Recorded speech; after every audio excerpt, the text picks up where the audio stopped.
दोस्तों, अगर आपको भी लगता है कि मैदानी अंपायर ने दिल्ली कैपिटल्स की टीम के साथ बेईमानी करी तो वीडियो को लाइक जरूर कीजिएगा।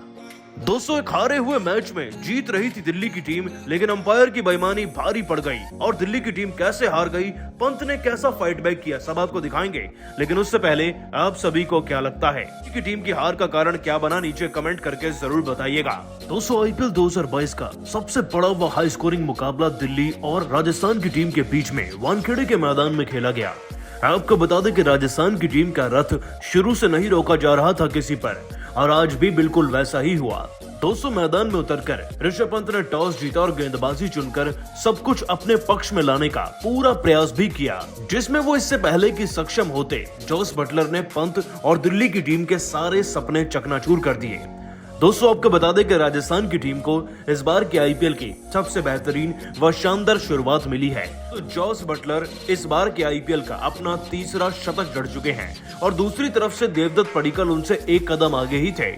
हालांकि पडिक्कल इस मुकाबले में 54 रन पर आउट हुए। दोस्तों, 9 चौके और 9 शानदार छक्के जड़कर मात्र 65 गेंदों में ही आपको बता दें कि जॉस बटलर ने 116 रन की धाकड़ पारी खेल डाली थी। दोस्तों, जॉस बटलर और पडिक्कल ने 15वें ओवर तक एक भी विकेट नहीं गिरने दिया था, लेकिन जैसे ये पार्टनरशिप टूटी, लगा कि राजस्थान का रथ अब थम जाएगा। दोस्तों, सैमसन ने तो सबसे खूंखार बैटिंग करी, मैदान में आकर 19 गेंदों के अंदर ही चौके जड़कर बड़ी तेजी से 46 रन बना दिए थे। मतलब कि एक और गेंद अगर मिल जाती तो इसमें 50 हो जाता।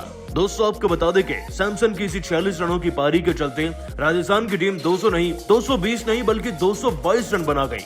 दिल्ली की टीम को 223 रनों का पहाड़ जैसा लक्ष्य मिला, और जब मैदान में दिल्ली की टीम के धुरंधर बैटिंग करने आए तो एक वक्त पर ऐसा लगने लगा था कि 223 भी एक छोटा लक्ष्य है। 200 पारी के 5वें ओवर तक ही स्कोर लगभग 45 जा चुका था।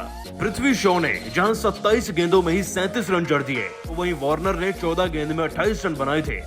लेकिन दोस्तों, प्रसिद्ध कृष्णा की गेंद पर फिर डेविड वार्नर बड़ी आसानी से कैच आउट हो गए। उनका कैच सैमसन ने पकड़ा। इसके बाद दोस्तों, सरफराज खान कुछ कर भी पाते, एक रन पर वो अश्विन का शिकार बन गए। दोस्तों, 2 विकेट बैक टू बैक गिरने के बाद दिल्ली की टीम की बुनियाद हिलती नजर आ रही थी, लेकिन असली झटका जब लगा जब पृथ्वी शॉ भी हाथ छोड़ गए। 27 में 37 रन जड़ने वाले पृथ्वी शॉ टीम को लगभग 100 तक तो ले गए थे, लेकिन वो भी अश्विन का शिकार बने और कैच आउट हो गए बड़ा शॉट मारने के चक्कर में। 200 पारी के 11वें ओवर में पृथ्वी आउट हुए थे, लेकिन याद रखने वाली बात यह थी कि अब तक टीम का स्कोर 110 हो चुका था, और जब पंत ने मैदान में एंट्री ली तो एंट्री इतनी धमाकेदार थी कि सब हिल चुके थे। दोस्तों, पंत ने तो मैदान में आते ही 4 चौके 2 छक्कों की मदद से 24 गेंदों के अंदर ही 44 रन जड़ दिए थे। पंत की पारी ने दिल्ली को नई उम्मीद दे दी थी, लेकिन अभी पंत ने 2 ओवर खेले ही थे कि वो प्रसिद्ध कृष्णा का शिकार हुए। पारी के 12वें ओवर में आसान सा कैच समा बैठे। 40 रन पर दोस्तों पंत की पारी समाप्त हुई, और अब अक्षर पटेल और शार्दुल ठाकुर ही जीतने की अंतिम उम्मीद थे। लेकिन अक्षर 1 रन और ठाकुर 10 पर आउट हो गए। आपको बता दें दोस्तों कि गेम चेंजर अक्षर पटेल का विकेट चहल ने अपने नाम किया, उन्हें क्लीन बोल्ड करके। मैदान में दिल्ली की टीम को बचाने के लिए अब केवल ललित यादव थे, उनका साथ दे रहे थे रोवमन पॉवेल। जीतने के लिए 18 गेंदों में 56 रन चाहिए थे, जीत लगभग नामुमकिन थी। हालांकि ललित यादव 20 गेंद में 36 रन लगाकर संघर्ष जरूर कर रहे थे, लेकिन ऐसा लग रहा था कि दिल्ली की टीम अब हार ही जाएगी। लेकिन दोस्तों, मुकाबला और भी ज्यादा रोमांचक तब हुआ था जब रोवमन पॉवेल को स्ट्राइक मिल गई थी। आखिरी ओवर में जीतने के लिए 6 गेंदों में 36 रन बनाने थे। जाहिर सी बात है दोस्तों, ये किसी चमत्कार से कम तो नहीं होता, लेकिन रोवमन पॉवेल ने इस चमत्कार की शुरुआत कर दी थी। दोस्तों, 2 गेंदों में 2 छक्के तो जड़ ही दिए थे पॉवेल ने, लेकिन इसके बाद तीसरी गेंद पर भी रोवमन पॉवेल ने ऐसा खतरनाक छक्का जड़ा कि देखकर सबकी आंखें फट गई थी। तो लग रहा था कि 6 गेंद में 6 छक्के भी मुमकिन हैं। लेकिन तभी दोस्तों ऋषभ पंत ने मैच रुकवा दिया। दरअसल दोस्तों, गलती गेंदबाज और अंपायर दोनों की थी। गेंदबाज ने 9 बॉल दी और अंपायर ने 9 बॉल दी ही नहीं। ऋषभ पंत इस बात पर भड़क गए, ग्राउंड स्टाफ के साथ बहस कर रहे थे, यहाँ तक कि मैदानी अंपायर से भी उस 9 बॉल को देने पर लड़ रहे थे। उन्होंने अपने खिलाड़ियों को वापस बुलाने का भी प्रयास किया, लेकिन वॉटसन के समझाए जाने पर पंत को बैठना पड़ा और अंपायर ने अपना फैसला बदला ही नहीं।